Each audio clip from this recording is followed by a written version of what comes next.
मराठी भाषा न शिकणाऱ्या आणि मराठी भाषेच्या सक्तीविरोधात काम बंद आंदोलन पुकारणाऱ्या मुजोर रिक्षा चालकांविरोधात आता मनसे आक्रमक झालेली आहे। गोरेगावात मनसे कार्यकर्त्यांनी रस्त्यावर उतरत मुजोर रिक्षा चालकांना दम दिला।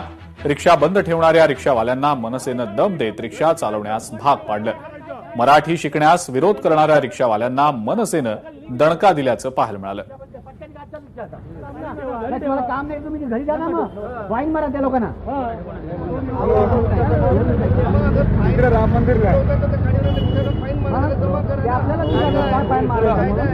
राम मंदिर स्टेशनला आहे ना ते लोकांना हे करायला कुठे चाललंय?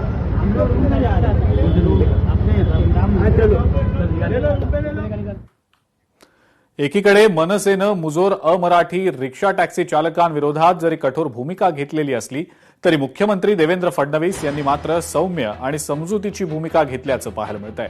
आम्ही भाषेच्या आधारावर कुणावरही अन्याय केलेला नाही, कुणाचाही परवाना रद्द केलेला नाही। सरकारनं मराठी शिकण्याची संधी दिलेली आहे। आणखी मुदत हवी असेल मराठी शिकण्यासाठी तर ती सुद्धा देऊ असं मुख्यमंत्री म्हणतात।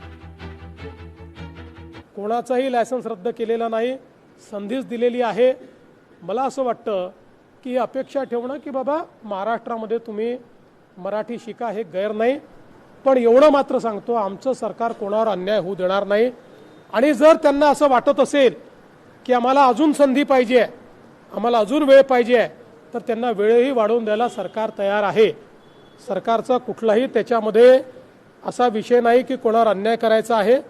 जुजबी बोलता आलं पाहिजे एवढाच आग्रह या ठिकाणी केला आहे। लोकशाही मराठी ऐका, पहा, जागरूक रहा।